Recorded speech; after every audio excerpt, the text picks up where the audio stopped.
Time once again for more Toast and Jam. I'm Tim Ost. I go by Toast, and here's my partner, Paul McDonald. He goes by Jam. You are what you eat. You are? Yes, jam. Okay. Yes. Jam I am. Oh, yes, jam I am. Okay, well, Toast and Jam is presented by Valley City State University, and we broadcast from the second floor, not the first, the second floor, Road Science Center on the VCSU campus. Our guest today, we've got a couple of VCSU students, Grady Hornung and Anastasia Weber. Nice to have you guys along. Appreciate it. Yeah. Thanks for having us. Mm-hmm. Both competed in the National Collegiate Speech Tournament. Mm-hmm. That was held in Portland, Oregon. Before we talk to Grady and Anastasia, though, let's get a little sports recap from the guy who knows Some of it. sports. Some of it. I know some of it. You sleep sports. What are you talking about? Well, it's true. Obviously, we'll start right off with Valley City State University. Big week. If you are a Viking athletic fan, just go to Dickinson. Softball conference is there, track conference is there, and baseball conference tournaments. They're all in Dickinson this weekend. So I'm going to be putting some miles on the old vehicle. And I think my billboard's still up. It's probably still up there, yes. No, it yes. isn't. There's no billboard. But we've got baseball, got the number 2 seed after splitting their games this past weekend. They are the number 2 team going into the tournament. And so they will play at 7 o'clock Thursday night, the final game of day 1. Softball got the number 3 seed, and so they will be at 5:30 on Thursday in the opening round. And I believe they got Mayville State is who the number 6 seed is who they will open up with.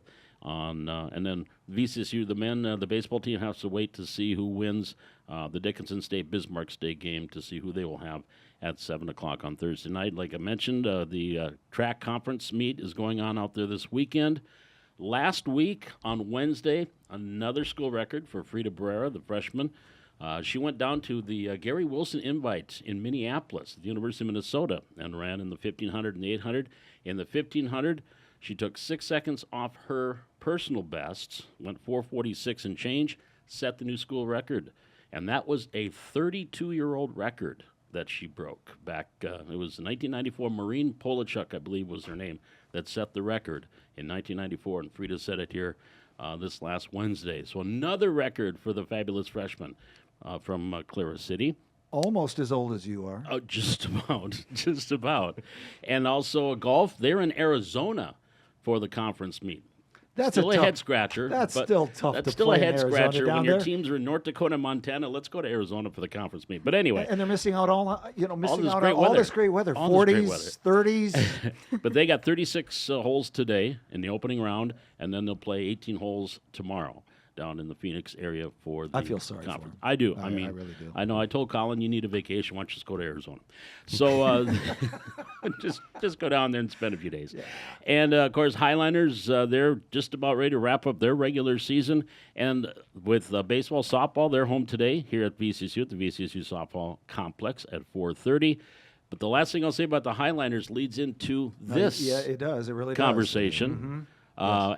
They had 6 straight years they were conference or state champs when they were Class A. Mm-hmm. First year in Class B, let's take a state championship. Done. No sweat. So congratulations to the Highliner speech team, state champions Class B here last week. They have pretty much dominated They have.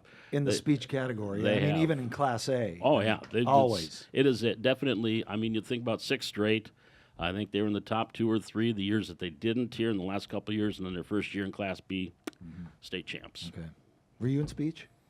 I couldn't talk when I was nervous. I'd get in front of people. I would shake so bad I'd have to people hold my paper for me. So no. And that's why you went into radio? That's You why I didn't went have into to radio. look- No one could look at me. I could just Okay, sit there and all right. talk. Yes. I was kind of the same way, but I did speech.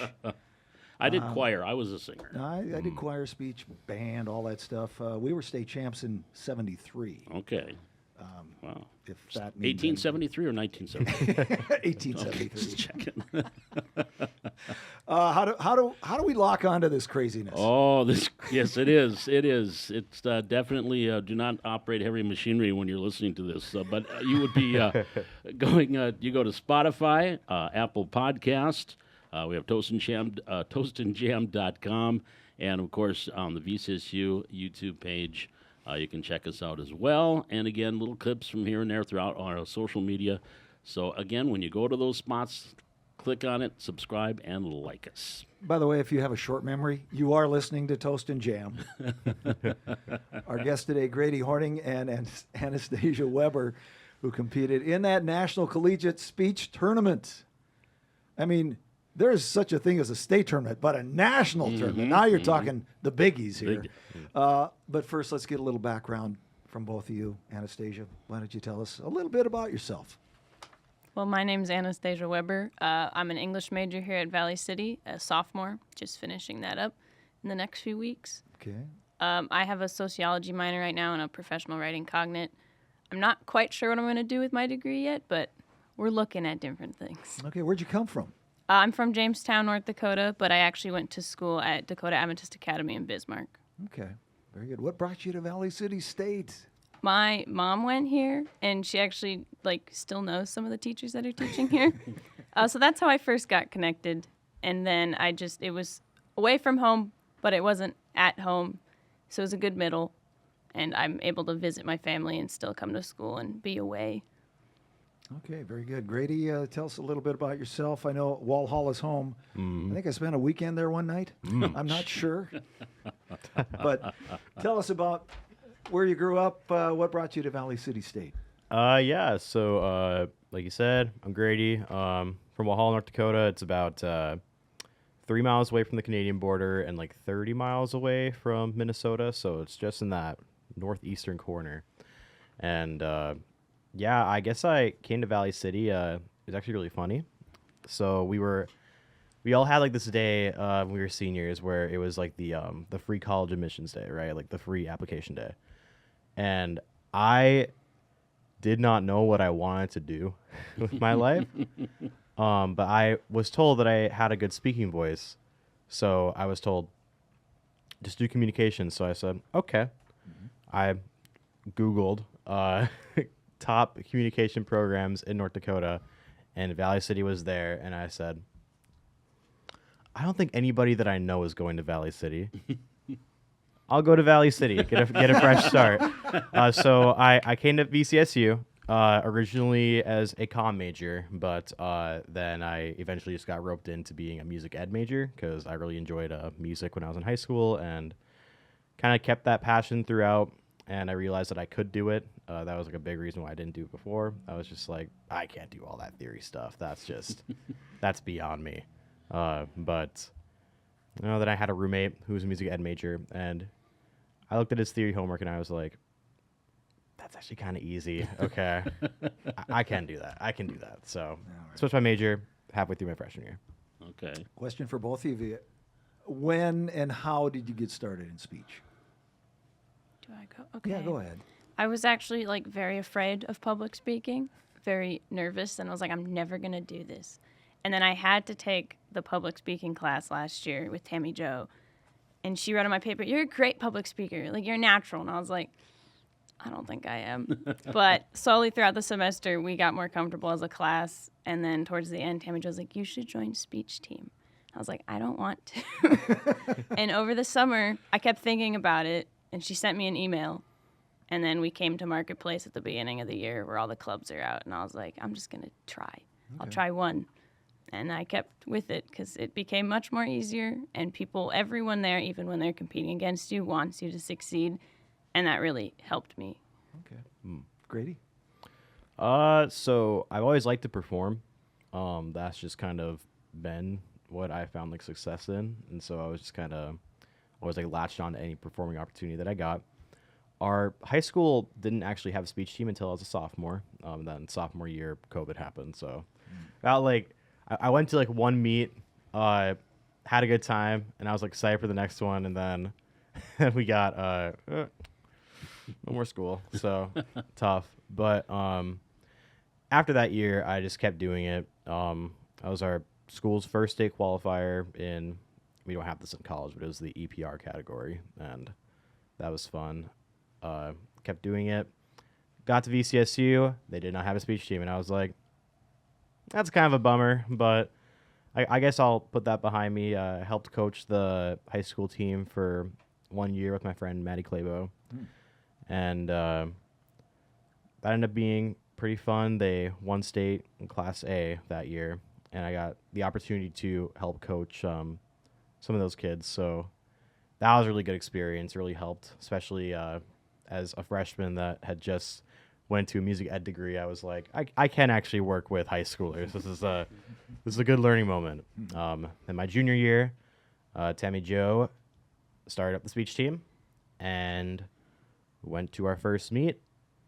I competed in like a dramatic interpretation category and ended up finaling, and I was hooked again. So, yeah. Okay, well, let's talk about that national meet, though. Hey, what did you compete in, Anastasia? I did a single category. I was in persuasive speaking, so we had to present a topic and persuade the audience to choose a side or take action. Okay. How did that go for you?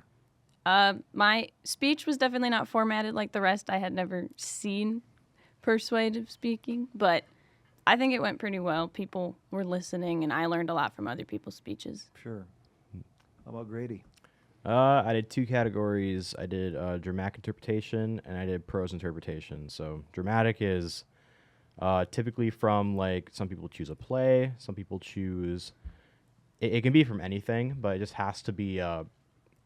It has to be a piece of literature with the intention of it being performed, which is what I got from the AFA rule book, because I was like, okay. Whatever. I just saw some people doing whatever, so I thought, okay, well, okay. Then prose is typically more story-driven. It really focuses in on a character and their actions rather than just like, I don't know, like a play or something like that. So, yeah, they're very similar, but the formatting is just slightly different. So, Do they rank you at the nationals then? yes. Okay. Yes, they do. Okay. So how did that go, Oh. Anastasia? So you had like your big grouping, and then you moved on to quarterfinal, Okay. semifinal. I didn't move anywhere. I don't actually know what my ranking was in the whole thing, but it was my first time, so I wasn't too upset about it. Right. How many people are competing? So there's so many in Yeah. each category, but for each speech that you're doing, it's 6 at a time. Okay. Very good. Grady?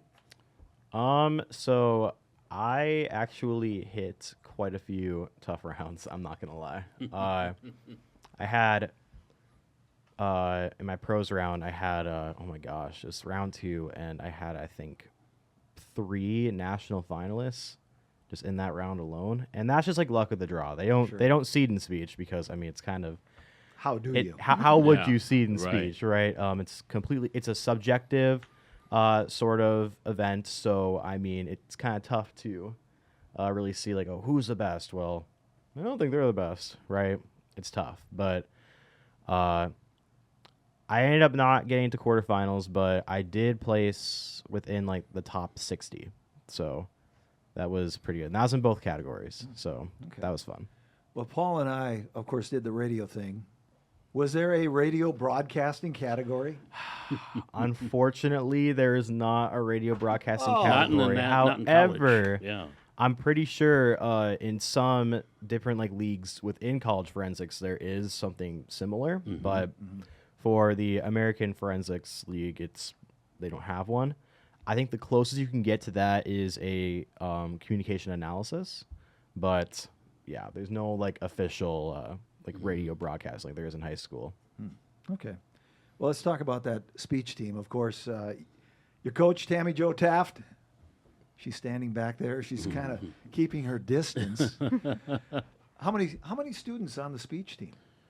Oh gosh, It- 12, right? Okay. Yeah, Okay. there's 12. Yeah. So, Can you read lips? can I read lips? Is that part of speech?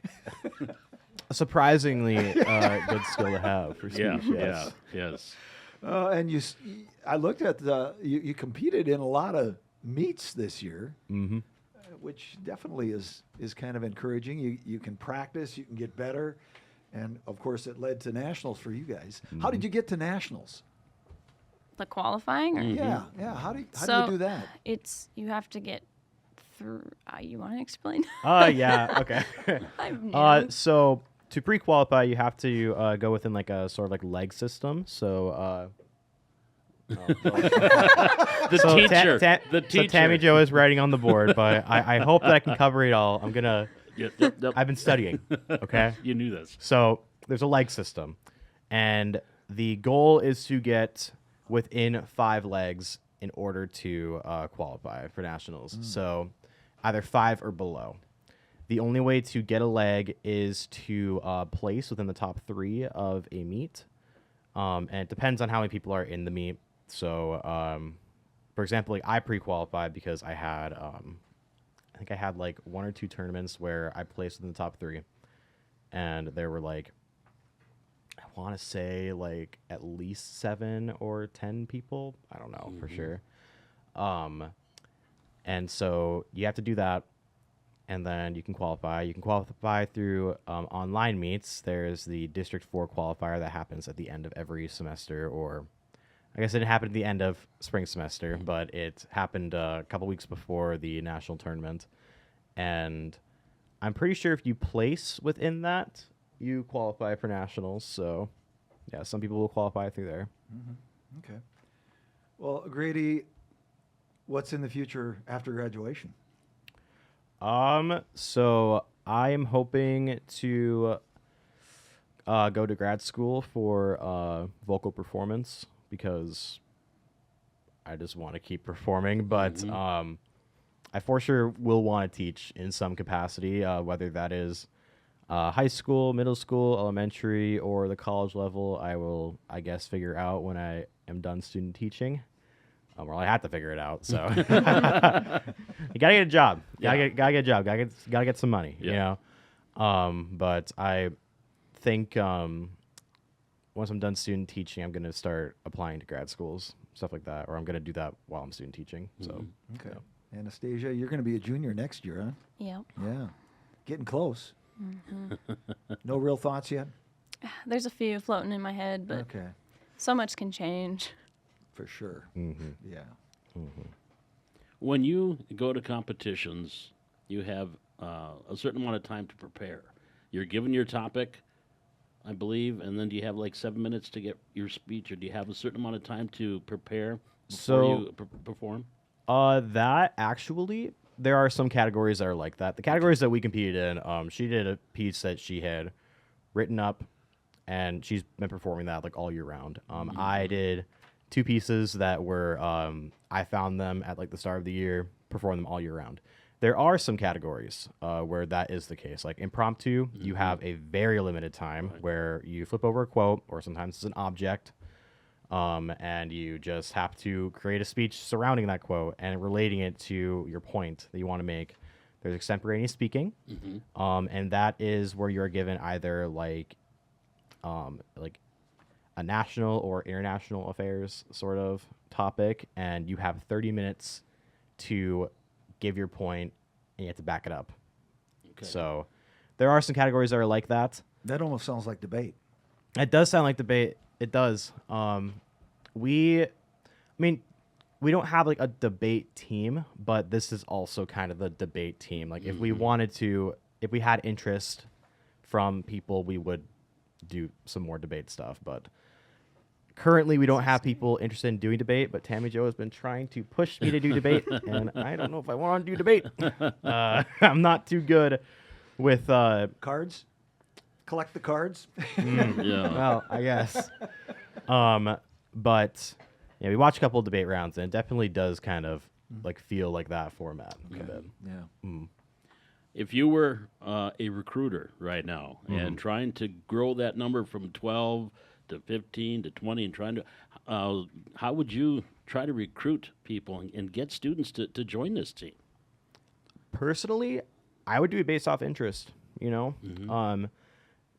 What I've seen time and time again is a lot of people that have success in college speech actually like either didn't do high school speech, or like they didn't go like super far with high school speech, and that's for like a number of reasons, I'm sure, right? But college is a time where you can just really grow out of your shell, right? You try new things, you like get to know like who you are as a person, and a lot of times they grow when they do speech.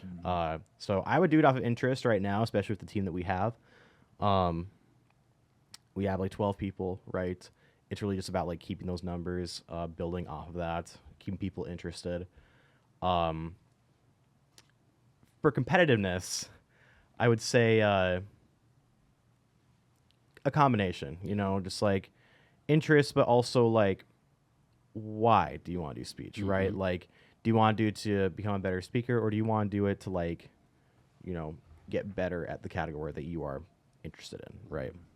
And you're a good example. You said you hated doing public speaking. You kind of got talked into it, and eventually, how has it helped you as a person being a part of this program? A lot of it is like just collecting the information. I think that's really helpful, and knowing where to look. Some people's speeches, you hear something and you're like, well, now I got to check that. So it's helped me a lot in just like kind of researching and a lot of talking outside of my comfort zone. There's a few times I want to go up to someone after a speech, and a few years ago I would never have done that. But now I'm like, I want to talk to them. Like, I want to know more. Would this ever lead to acting? 110%. Yes, it would. They kind of go together. Yeah, actually, I'm pretty sure the person that won a couple of the national categories, they're like, that is their major. Like, they do acting. Like, that's their thing, right? So, yeah. I can definitely see a couple of the people that are doing, like, the extemp or the impromptu or all, like, those other, like, PA events. I could see them being future, like, lawmakers. I'm not gonna lie. You talk to them, and, like, they're telling you about their day, and you're like, oh, my gosh, yeah. No, for sure. Well, you probably coached a young man at Valley City High School that will probably eventually be a politician, in Carter Haas. Oh, yep. Big time. Oh, yeah. He's.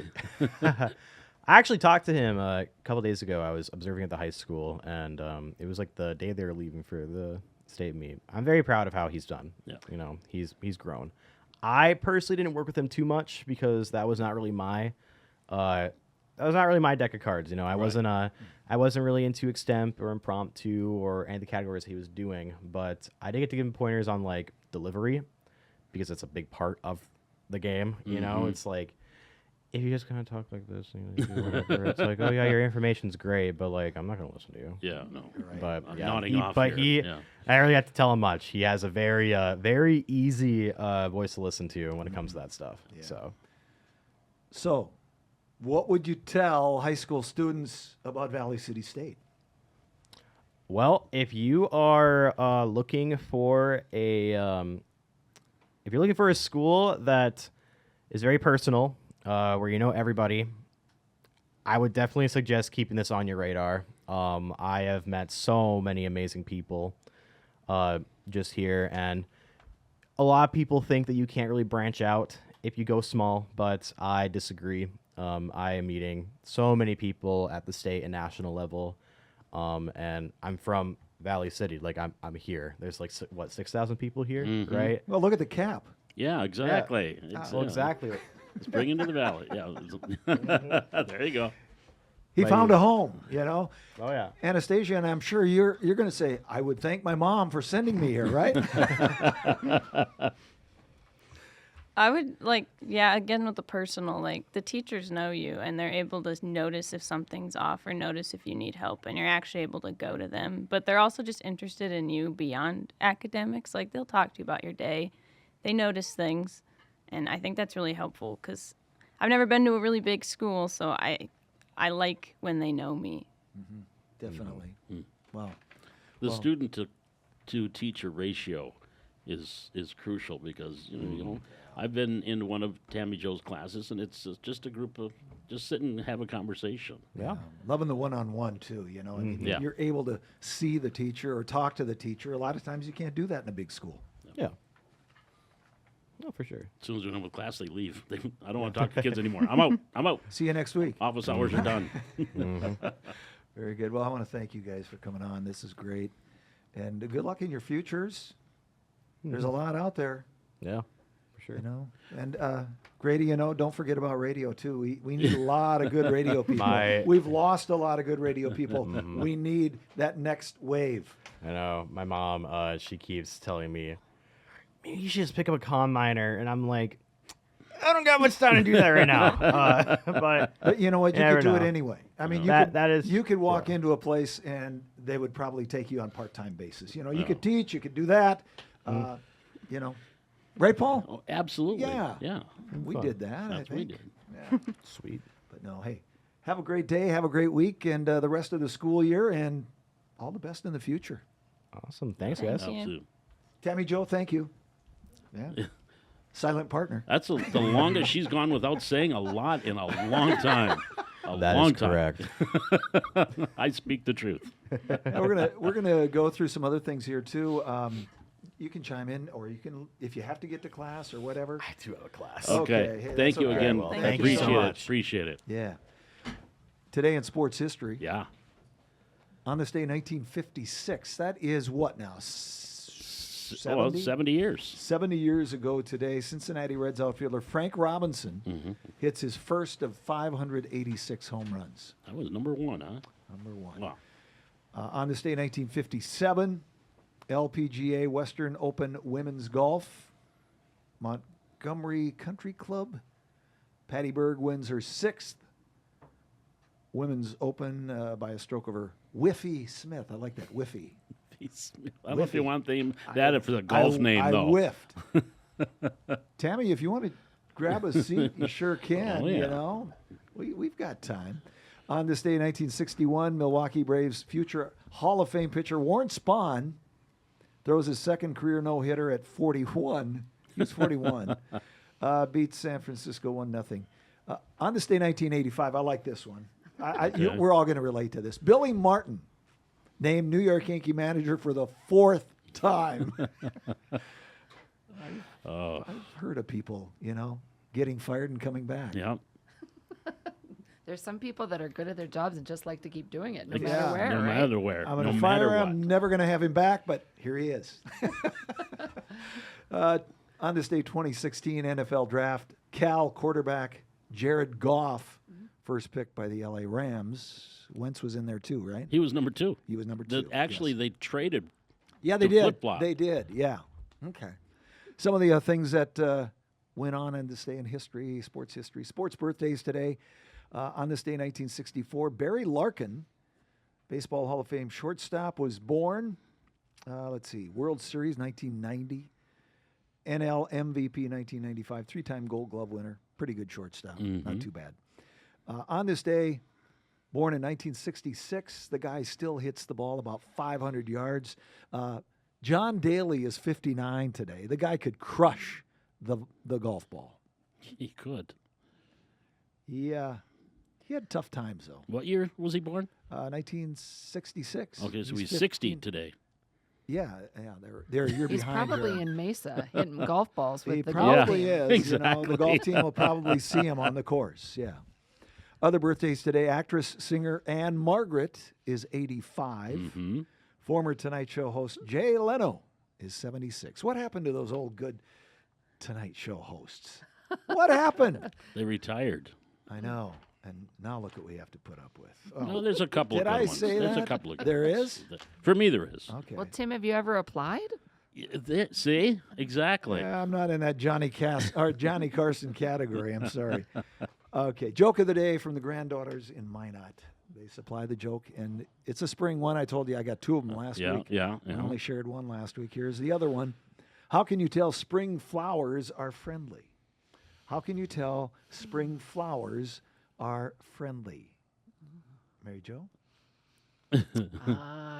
Something about biting is all I can think of. They always have new buds. Oh, I love yeah. that so much. That's a good one. That's great. That is a good one. From the granddaughters That's in a good one. Minot. Hello.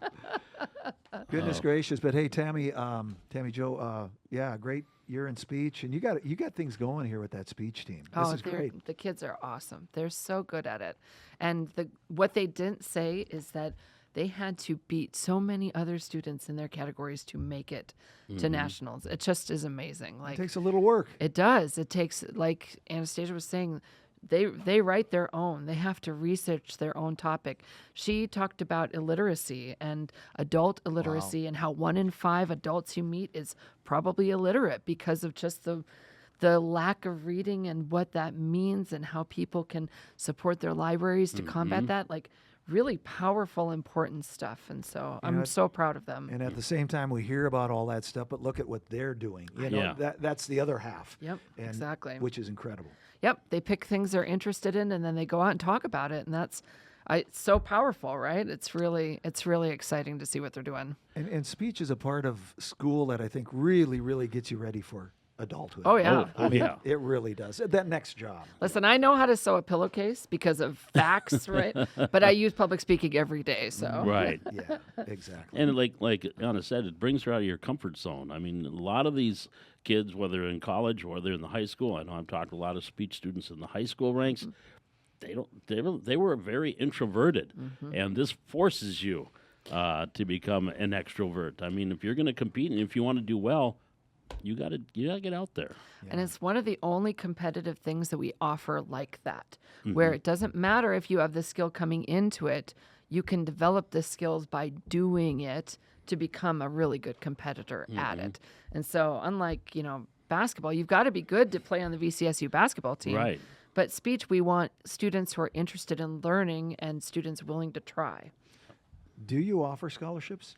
We're working on it. Okay. So there is a Friends of Speech, and not entity, Friends of Speech category with the alumni office. Okay. And we're contacting all the prior students because we used to have a speech team a long time ago. And Dan McRoberts and Kathleen McRoberts ran it. And we're here for many years and we're very successful, helped lots of students do speech. So we're reaching out to all of the former speech participants and hoping to kind of get some ground for that so that we can offer scholarships and say, come and let's make us national champions, right? You bet. Online meets. Tell us about that. So these, I think, started around COVID time. I don't think they existed before that. But what's really neat about them is that we have students that attend VCSU from a distance as well.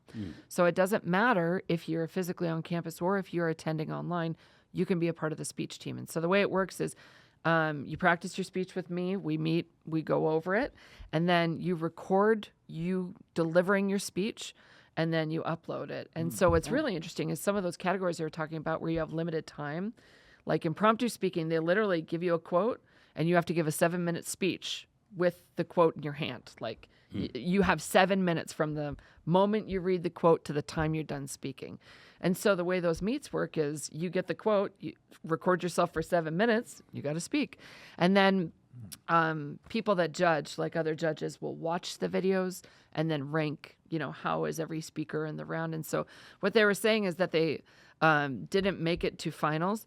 They were competing against 160, 180 kids, and there were 6 rounds of quarterfinal, 6 rounds. So to be able to make it to quarterfinals, you had to not only get 1 in every single room, but you had to be 1 or 2 with a lot of quality points. Man. And both of them, Anna was in a room where she was the second best speaker. Grady was in 2 rooms where he was the best speaker. They were right there. They're just too modest. They better learn to not be so modest. Does everybody, let's say the conference, does everybody compete in the conference then? Most schools? So we have a team, Concordia, NDSU, UND, SDSU. Jamestown sometimes competes. There's schools in Minnesota like Mankato, Southern Minnesota. But our conference for speech goes from North Dakota, Minnesota, Wisconsin, down through South Dakota, and sometimes we even get teams from Nebraska. But at the national meet, the national winner was UT Austin, and so they're up against giant schools, Tennessee. They're up against Cornell, and places all over the nation. D1 schools. Big schools. Yeah, with big schools. lots of scholarship competitors Yeah. who. The best of the best. Yeah, it's really true. Okay. Man, great. Tammy, thank you so much. Thanks for having us. All right. Appreciate it. Is that it? I think that's it. Okay, well, give us that final word. Final word, boy, school year's almost done. We got less than 3 weeks before commencement commences, and May 16th, it all wraps up, and I guess just enjoy these last few months. And students, study, get those finals done, Please. please, because she's a tough teacher. She's a really tough grader. So tough. I've heard. We also want to thank our guest today, Tammy Jo, of course, Tammy Jo Taft, speech student here at VCSU, and VCSU students Grady Hornung and Anastasia Weber. They are troopers, I'll tell you. And thanks also to our production team, headed up by Mark Potts, as always. And you already gave the final thoughts again. How can they lock on? Spotify, Apple Podcast, go to the Valley City State University YouTube page, and also, of course, toastandjam.com. Or if you're gone, it'll be Toast and Tam. Or Toast and Tam. Yeah, exactly. Paul's never leaving. Sorry. Okay. Hey, I'm Tim Ost for Paul McDonald. Toast and Jam saying bye-bye for now. Have a great week.